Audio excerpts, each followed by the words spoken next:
3 teams officially in camp today, including the Chicago Bears. Their quarterback Caleb Williams entering his second training camp, the first with his new head coach Ben Johnson.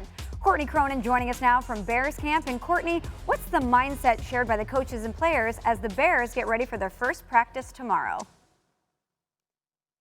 Michelle, Ben Johnson gave us all something we can add to our Netflix queue when he talked about a show that has stuck with him throughout the offseason. It's called Air Force Elite Thunderbirds. There are a lot of parallels that Johnson's able to draw from this show to what the Bears are about to embark on. 4 fighter pilots that have never worked together before, learning to build trust with each other to do a very difficult job. That's what the Bears are trying to do. A brand new first-time head coach, a new coaching staff, and a roster getting to learn these coaches and each other as they begin training camp on Wednesday. The race starts right now, Johnson said, and that urgency is not lost on quarterback Caleb Williams.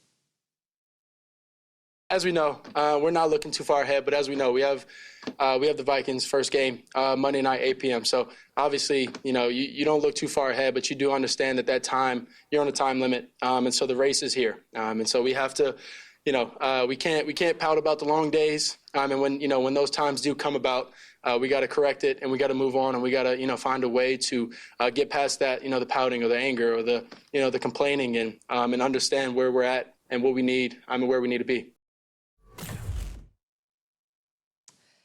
And of course, since this does carry first day of school sort of vibes, everybody in the submarine, it's a good time for goal setting. And there's some pretty specific goals that Ben Johnson has for his quarterback. He said this season he'd like Caleb Williams to complete 70% of his passes. That is a pretty lofty mark considering Williams was at 62.5% last season as a rookie, well below the league average. But that's something that Williams says he is eyeing as well as becoming the franchise's first 4,000-yard passer in history. Great stuff, Courtney. Thanks so much. And Mike, you hear that. What are the things that Caleb Williams needs to work on most during training camp? Michelle, 2 things. Number 1, he has to learn to play with his back to the line of scrimmage. Last year, Ben Johnson, as the Detroit Lion offensive coordinator, led the NFL with snaps under center.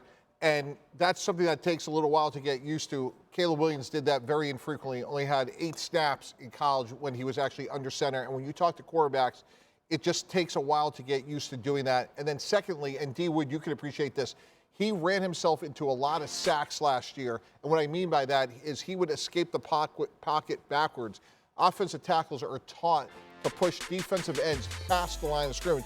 We're looking at this right now on film. So those 68 sacks, a lot of them were because he had bad fundamentals, something Ben Johnson will drill in time and time again. This proclivity to go backwards is terrible.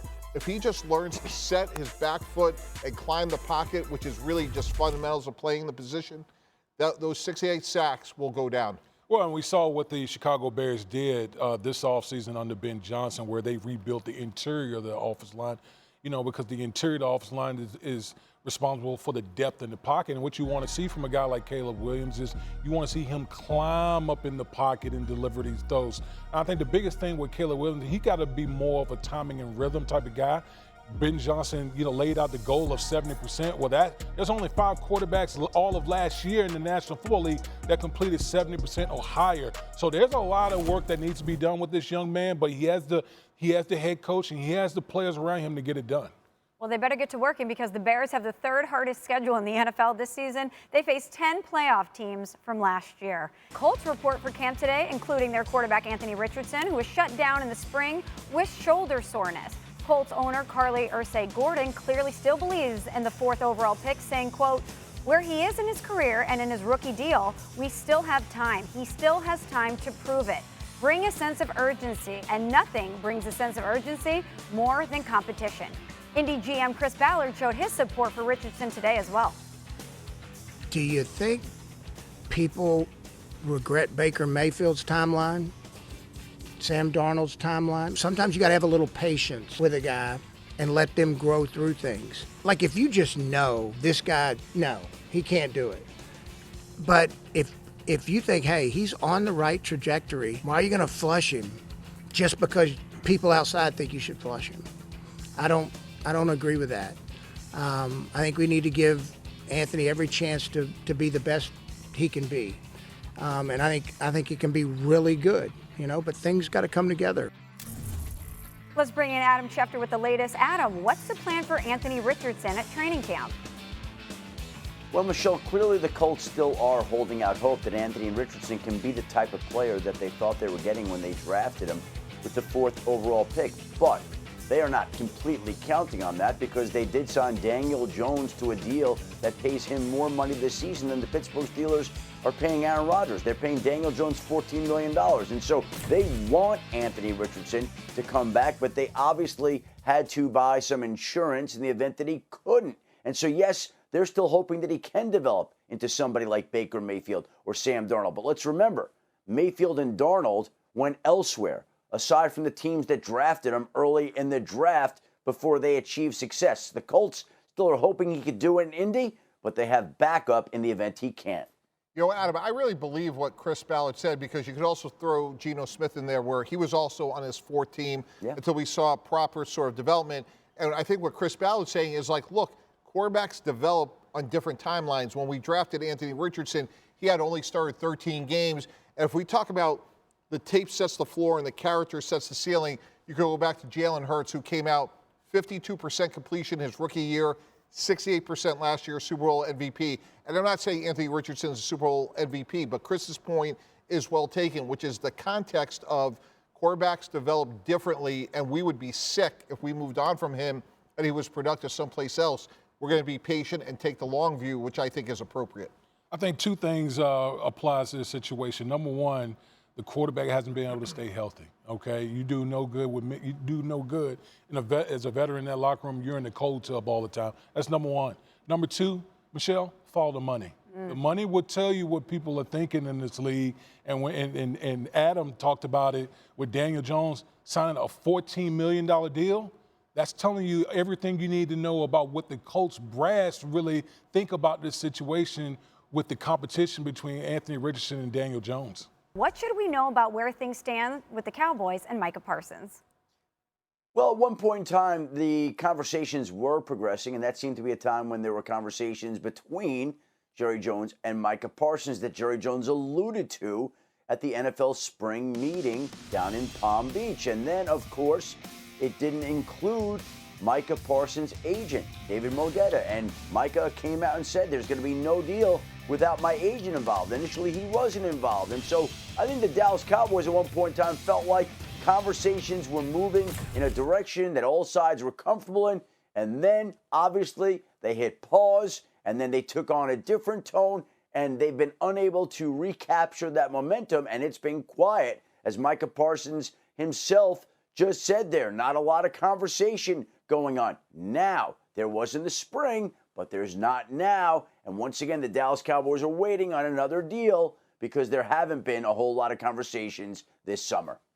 You know, Adam, I just don't understand why Dallas has waited. He's going to be the highest paid non-quarterback in the NFL, and you did a great job this morning laying out those consequences, be it CeeDee Lamb, Dak Prescott in recent years. And to me, when you have somebody as productive as Micah Parsons, who's young, productive, and fairly durable, despite what Jerry Jones said, and at the end of last season, you know that the highest paid pass rusher is at $34 million at Nick Bosa. Again, I am creating a sense of urgency like I am with Trey Hendrickson, and I'm trying to get this deal done.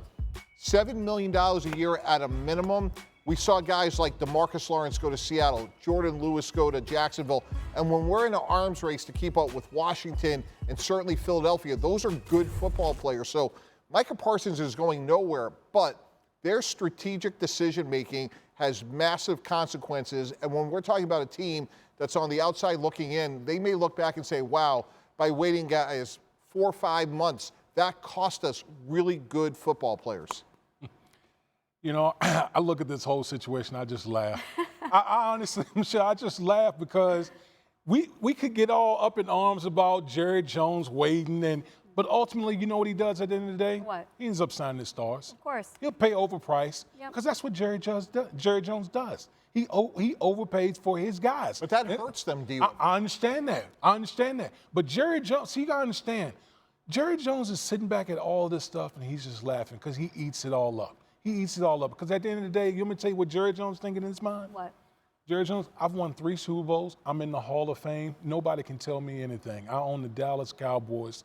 I got a family-run business. I'm enjoying life, you know, running this business with my family. And you know what I enjoy most is that we are here talking about the Dallas Cowboys. Always. He loves it. He eats it up. So, yes, is it bad business what Jerry Jones is doing as far as waiting with these contracts? Absolutely. But at the end of the day, it doesn't matter to Jerry Jones because we're talking about the Dallas Cowboys. But the best leaders I've been around, Bill Parcells, Bill Belichick, one of their superpowers is you could go in and say, hey, coach, I disagree and here's why. And when you haven't been to the Super Bowl, and as long as they have, someone has to be able to say, hey, maybe our way of doing things and from a strategic standpoint isn't working. Why is Philadelphia getting Devontae Smith, A.J. Brown, and countless others at much better deals than we are? And if we want to get to where we want to go, which is back to the Super Bowl, to get that fourth one, D-Wood, maybe we have to change our ways, starting with you, Jerry Jones. And the way they are set up, it just doesn't seem like anybody, including Stephen Jones, has the ability to say, hey, we got to course correct. We have to learn from our mistakes. And we could have saved $7 million, a minimum $7 million a year by getting Micah Parsons signed a year ago. But Mike, you're thinking about this logically. Okay, you're thinking about it from a logical standpoint. And what I am saying is that at the end of the day, Jerry Jones is all about the marketing and the entertainment value of this whole thing. That's all he cares about. That's what he's built the Cowboys up to be. That's why they're the most valuable franchise in all of sports, because he enjoys all of this that's going on with the Cowboys. Mm-hmm. Well, Adam, what do you make of all the Jerry Jones comments from yesterday? Well, Michelle, he's become the modern-day NFL version of P.T. Barnum. We said that this morning. He's one of the great marketing minds of all time, not just in sports, but I think in our country's history. That's how good he's been at marketing his team. But somebody also said this morning that the Cowboys' motto, after a year in which they were slow to sign C.D. Lamb, after a year in which they were slow to sign Dak Prescott, that deal did not get done till the day of the regular season opener last season against the Cleveland Rats, and now waiting on all these other pass rushers that we see being signed to these massive new contracts, waiting again on Micah Parsons. Somewhere along the way, the Cowboys' motto evolved into a day late, a dollar more. Well, D, what if you're Dak Prescott? You've been through this situation before. What are you telling Micah Parsons? Just be patient. Be patient. We were in the same type of discussion like last offseason or whatever it was, 2 offseasons ago when Dak Prescott was without a new contract. Then what ended up happening?